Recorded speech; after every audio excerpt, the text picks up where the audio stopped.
बिस्मिल्लाहिर्रहमानिर्रहीम, अस्सलाम वालेकुम। मैं हूं वफाक नज़ीर। पीटीआई कारकुन सनम जावेद की गिरफ्तारी इस्लामाबाद हाई कोर्ट ने गैर कानूनी करार देकर जो उनकी रिहाई की दरख्वास्त है उसको निपटा दिया है। दौरान समाअत अटॉर्नी जनरल मंसूर उस्मान ने अदालत को यह यकीन दहानी करवाई कि सनम जावेद अब आज़ाद हैं, वो अपने सूबे में चाहें तो जा सकती हैं। अब नए किसी भी मुकदमे में उनकी जो गिरफ्तारी है उसको अमल में नहीं लाया जाएगा।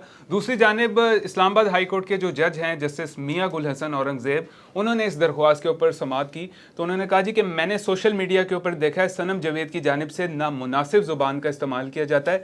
तो उन्होंने सनम जावेद के जो वकील हैं मियाँ अली शफाक, उनसे ये यकीन दहानी मांगी कि सनम जावेद की जानिब से अब नामुनासिब ज़ुबान का इस्तेमाल नहीं किया जाएगा। जिसके बाद फिर उनके वकील की जानिब से ये यकीन दहानी करवाई गई कि अब ये नामुनासिब ज़ुबान का इस्तेमाल नहीं करेंगे सोशल मीडिया के ऊपर।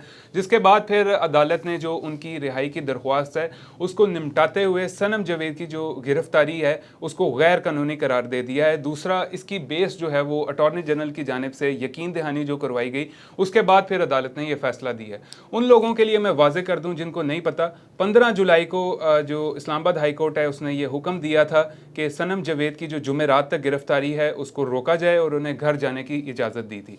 लेकिन फिर भी उन्हें गिरफ्तार कर लिया गया था। लेकिन ताहम अब उनकी जो रिहाई है उसकी दरख्वास्त निपटा दी गई है। जो उनकी गिरफ्तारी थी उसको गैर कानूनी करार दे दिया गया है। शुक्रिया।